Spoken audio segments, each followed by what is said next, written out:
Assalamualaikum warahmatullahi wabarakatuh. Yang saya hormati Parisan Hakim, yang arif lagi bijaksana, yang saya kasihi para guru dan seterusnya penonton sekalian. Jalan-jalan berkaca mata, menyanyi riang sambil berhibur. Mari kawan dengar cerita kisah seorang pemuda yang jujur. Di pinggir sebuah hutan tinggal seorang pemuda bersama ibunya. Ayahnya sudah lama meninggal dunia. Hidup mereka kais pagi, makan pagi, kais petang, makan petang. Setiap hari pemuda itu masuk ke hutan untuk mencari kayu api. Kayu api yang diperoleh dibawa pulang ke rumah dan sebagian lagi dijual di pasar. Wang hasil jualan itu digunakan untuk membeli makanan. Kalau ingin cepat kaya, aku boleh buat macam-macam kerja. Aku boleh mencuri, bersugut atau menerima masukan daripada orang kaya. Aku juga boleh menipu orang, kata pemuda itu keseorangan. Tapi semua pekerjaan itu tidak baik. Aku tidak mahu memberi ibuku makan makanan dari sumber yang haram. Lebih baik aku hidup begini, kata pemuda itu lagi. Setiap hari selepas mengantar barang-barang yang dibelinya ke rumah, pemuda itu pergi ke sungai untuk mencari ikan. Dia mencari ikan sambil menyanyi keriangan. Ikan kekek ma ilai, ikan gelama ma ilai, hatiku gembira ma ilai, ikan banyak ma ilai. Pulang dari mengail ikan, pemuda itu pergi ke hutan berhampiran untuk melihat jerat-jerat yang dipasangnya. Hari ini, jerat yang dipasang pemuda itu mengenal. Seekor anak kelihatan sedang meronta-ronta untuk melepaskan diri. Pemuda itu menangkap anak itu lalu menyembelihnya. Dia bersyukur kepada Tuhan kerana dimurahkan rezeki pada hari itu. Ya Allah, aku bersyukur kepadamu atas rezeki yang dikurniakan. Mudah-mudahan inilah rezeki yang halal dan diberkatimu. Amin. Keesokan harinya, seperti biasa, pemuda itu pergi ke hutan untuk mencari kayu api. Kali ini, pemuda itu berjalan jauh ke tengah hutan kerana sudah tidak banyak kayu api yang tinggal di pinggir hutan. Setelah jauh berjalan, pemuda itu berehat seketika di tepi sebuah lubuk. Beberapa minit kemudian, dia pun mula bekerja. Dia memotong kayu-kayu kering yang banyak terdapat berhampiran lubuk itu. Tiba-tiba, kapak yang dipegang pemuda itu terlepas dan tercampak ke dalam lubuk.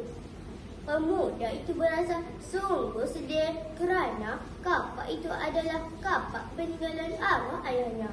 Tanpa kapak itu, dia tidak dapat memotong pokok dan membelah kayu api lagi. Pemuda itu terjun ke dalam lubuk untuk mencari kapak tersebut. Tetapi dia gagal menemuinya. Setelah berasa penat, dia pun duduk di tepi tebing lubuk dengan perasaan yang amat sedih. Aduhai, malangnya nasibku. Aduhai, malangnya nasibku. Sedang pemuda itu duduk sambil memandang ke arah lubuk, tiba-tiba dia merasa bahunya dipegang oleh seorang. Dia pun berbaring ke belakang. Seorang lelaki tua berpakaian serba putih menegur pemuda yang bersedih itu. "Kenapa kamu bersedih, wahai anak muda?" tanya lelaki tua itu. Pemuda itu menceritakan hal yang berlaku.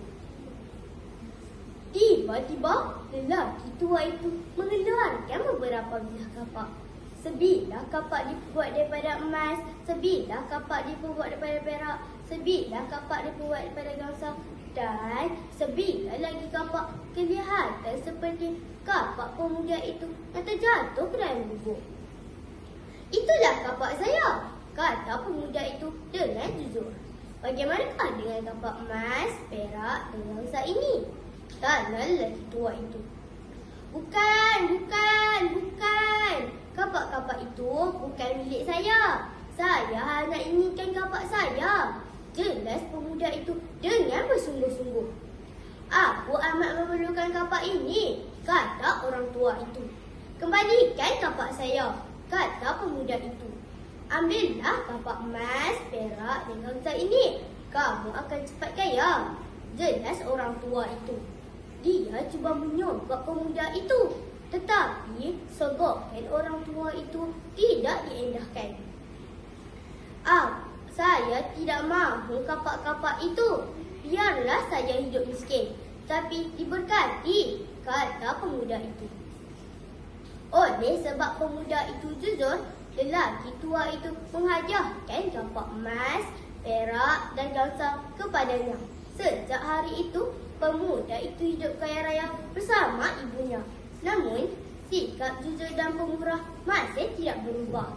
Dia sering menghulurkan bantuan kepada golongan yang memerlukan. Demikianlah kawan-kawan, berakhir sudah cerita pemuda yang jujur. Daripada cerita ini, dapatlah kita beberapa pengajaran yang boleh dijadikan panduan kepada kita. Yang pertama, seorang yang bersikap jujur dan pemurah akan dapat balasan yang baik dan keuntungan yang besar di kemudian hari. Yang kedua, menerima sogokan untuk mendapat sesuatu hendaklah dielakkan kerana ia perbuatan yang menyalahi undang-undang dan memberi kesan negatif yang merosakkan masyarakat dan negara. Saya sudahi cerita saya dengan serangkap pantun. Sungguh cantik si bunga dahlia ditanam oleh wanita tua. Sikap jujur, amalan mulia menjadi teladan kepada semua. Sekian, terima kasih.